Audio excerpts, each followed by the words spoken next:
ವೇದಿಕೆಯಲ್ಲಿರುವ ಗಣ್ಯರೇ ಹಾಗೂ ವೇದಿಕೆಯ ಮುಂಭಾಗದಲ್ಲಿರುವ ಸಭಿಕರೇ, ಅಯಾನ್ ಗ್ರೂಪ್ನ ಆಪ್ ಬಿಡುಗಡೆಯ ಈ ಸಂದರ್ಭದಲ್ಲಿ ಅಯಾನ್ ಗ್ರೂಪ್ನ ಪ್ರವರ್ತಕರಿಗೆ ಅಭಿನಂದನೆಗಳನ್ನು ಸಲ್ಲಿಸುತ್ತಿದ್ದೇನೆ.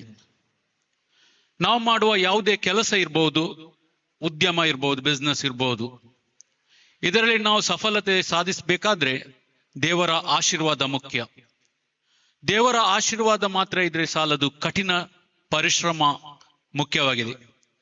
ಆ ಕಠಿಣ ಪರಿಶ್ರಮ ಇದ್ರೆ ಮಾತ್ರ ಸಾಲದು. ಅದರಲ್ಲಿ ನಮ್ಮ ಉದ್ಯೋಗದಲ್ಲಿ ಪಾರದರ್ಶಕತೆ ಬೇಕು. ಯಾವಾಗ ನಾವು ಪಾರದರ್ಶಕತೆ ಎಂಬುದು ನ್ಯಾಯಯುತವಾಗಿ ಸತ್ಯವಾಗಿ ನಾವು ವ್ಯವಹಾರವನ್ನು ಮಾಡಿದು, ಖಂಡಿತವಾಗಿ ಈ ಪಾರದರ್ಶಕತೆಯಿಂದ ನಮಗೆ ಖಂಡಿತವಾಗಿಯೂ ಲಾಭ ಬರ್ತದೆ ಹಾಗೂ ಉದ್ಯೋಗದಲ್ಲಿ ನಾವು ಸಫಲತೆಯನ್ನು ಕಾಣ್ತೇವೆ.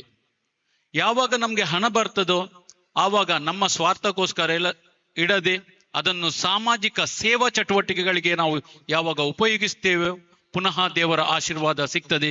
ಖಂಡಿತವಾಗಿಯೂ ಈ ಅಯಾನ್ ಗ್ರೂಪ್ನಲ್ಲಿ ದೇವರ ಆಶೀರ್ವಾದ, ಕಠಿಣ ಶ್ರಮ, ಪಾರದರ್ಶಕತೆ ಹಾಗೂ ಸಾಮಾಜಿಕ ಸೇವಾ ಚಟುವಟಿಕೆ ಭಾವನೆ ಇದರಲ್ಲಿ ಇರುವುದರಿಂದ ಖಂಡಿತವಾಗಿಯೂ ಇವರು ಉದ್ದಿಮೆಯಲ್ಲಿ ಯಶಸ್ವಿಯಾಗಿದ್ದಾರೆ.